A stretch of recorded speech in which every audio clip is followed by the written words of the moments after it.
Atal ji Congress party के अध्यक्ष हैं सीताराम केसरी। उनका एक बयान है, उन्होंने कहा कि राष्ट्रीय स्वयंसेवक संघ अटल जी को कभी प्रधानमंत्री नहीं बनने देगा, अगर बन जाएंगे तो चलने नहीं देगा। केसरी जी को बड़ी अंदर की खबर है। केसरी जी को ये तो पता नहीं है कि वो कांग्रेस के अध्यक्ष रहेंगे कि नहीं रहेंगे, और वो हमारे ऊपर हमारे बारे में ये भविष्यवाणी कर रहे हैं। इस भविष्यवाणी का कोई अर्थ नहीं है। पार्टी ने सोच समझकर प्रधानमंत्री पद के लिए मेरा नाम रखा है। मुझे पार्टी का पूरा विश्वास प्राप्त है, और केवल पार्टी का नहीं, मुझे मित्र दलों का भी विश्वास प्राप्त है, मुझे परिवार का भी विश्वास प्राप्त है, सब सहयोगियों का भी विश्वास प्राप्त है कि इस बारे में केसरी जी कुछ भी कहते रहें, मगर किसी के मन में शंका या कुशंका नहीं होनी चाहिए। अटल जी, आपकी पार्टी के कुछ लोग कहते हैं कि अटल बिहारी वाजपेयी तो मुखौटा हैं, असली ताकत तो अडवाणी जी के हाथ में है। सुना तो मैंने भी है ऐसा, लेकिन जब मैंने पूछा कि भाई वो असली चेहरा कहाँ है, तो मुझे कहा गया कि आप ही असली चेहरा हैं। बार बार अखबारों में लिखा जाता है कि भारतीय जनता पार्टी में दो गुट हैं, एक नरम दल है, एक गरम दल है, एक वाजपेयी जी का दल है, एक अडवाणी जी का दल है। जी नहीं, मैं किसी दलदल में नहीं हूं। मैं तो औरों के दलदल में अपना कमल खिलाता हूं। अटल जी, भारत के जाने माने लेखक हैं खुशवंत सिंह जी। उन्होंने अपने कॉलम में हाल ही में लिखा है कि अटल बिहारी वाजपेयी बहुत अच्छे आदमी हैं, स्टेट्समैन हैं, विदेश नीति भी बहुत अच्छी की थी इन्होंने, लेकिन उन्होंने कहा एक ही माइनस पॉइंट है अटल बिहारी वाजपेयी का, आदमी ठीक है लेकिन गलत पार्टी में है।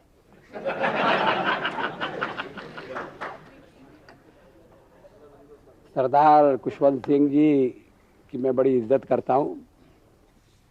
वो बहुत अच्छा लिखते हैं, उनका लिखा हुआ पढ़ने में बड़ा आनंद आता है।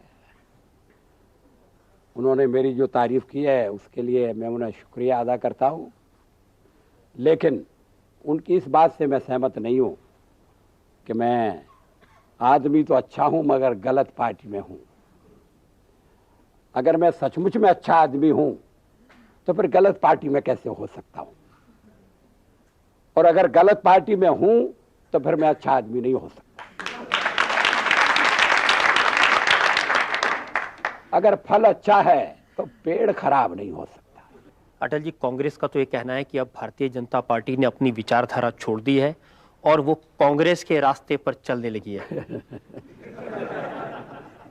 अगर हमने अपनी विचारधारा छोड़ दी है तो उनको क्या तकलीफ हो रही है? हमने अपनी विचारधारा नहीं छोड़ी। सचमुच में विचारधारा का प्रश्न आया भी नहीं। जो हमारे साथ मिलने को तैयार थे वो तो हमारी विचारधारा के अनुसार चलने को तैयार थे। अगर वो इसी तरह से बेखबर रहे और यथार्थ का सामना करने के लिए तैयार नहीं हुए तो धीरे धीरे कांग्रेस की सारी पूंजी लुट जाएगी और वो खाली हाथ रह जाएंगे। अगर आप पावर में आएंगे तो कश्मीर की जो प्रॉब्लम है उसके बारे में आपको क्या कहना है? इसका आपने क्या उपाय सोचा है? कश्मीर के बारे में भारत की संसद सर्वसम्मति से ये प्रस्ताव पास कर चुकी है कि पूरा जम्मू कश्मीर भारत का अभिन्न अंग है। और जब हम पूरे जम्मू कश्मीर की बात कहते हैं तो उसमें कश्मीर का वो हिस्सा भी शामिल है जो आज पाकिस्तान के कब्जे में है, वो हिस्सा भी शामिल है जो पाकिस्तान ने चीन को दे दिया है। तो हम उस प्रस्ताव से बंधे हैं और हम उस प्रस्ताव पर अमल करने के लिए कार्रवाई करेंगे। क्या कार्रवाई करेंगे? जबरदस्ती वो हिस्सा पाकिस्तान से ले लेंगे अटल जी? अब सब बातें इस समय मत पूछिए, क्योंकि भारतीय जनता पार्टी ने तो अपने मैनिफेस्टो में न्यूक्लियर बॉम्ब की भी बात कही है। हाँ, हमने कही है और सोच समझ कर कही है। हमारे पड़ोस में एटमी हथियार इकट्ठा हो रहे हैं। जो एटमी ताकतें हमें एटमी हथियार बनाने से रोकना चाहती हैं वो अपने एटमी हथियार पैने कर रही हैं, उनको तेज कर रही हैं, नए प्रयोगों में लगी हुई हैं और हमें वो उस विज्ञान से वंचित रखना चाहते हैं, इसे हम स्वीकार नहीं करेंगे। कोई स्वाभिमानी देश स्वीकार नहीं करेगा।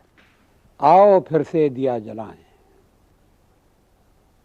आओ फिर से दिया जलाएं, भरी दोपहरी में अंधियारा, सूरज परछाई से हारा, अंतरतम का नेह निचोड़ें, बुझी हुई बाती सुलगाएं, आओ फिर से दिया जलाएं, आओ फिर से दिया जलाएं। हम पड़ाव को समझे मंजिल, हम पड़ाव को समझे मंजिल, लक्ष्य हुआ आंखों से ओझल, वर्तमान के मोह जाल में आने वाला कल न भुलाएं, आओ फिर से दिया जलाएं, आओ फिर से दिया जलाएं। अंतिम है आहुति बाकी, आहुति बाकी यज्ञ अधूरा, अपनों के विघ्नों ने घेरा, अंतिम जय का वज्र बनाने नव दधीची हड्डियां गलाएं, आओ फिर से दिया जलाएं, आओ फिर से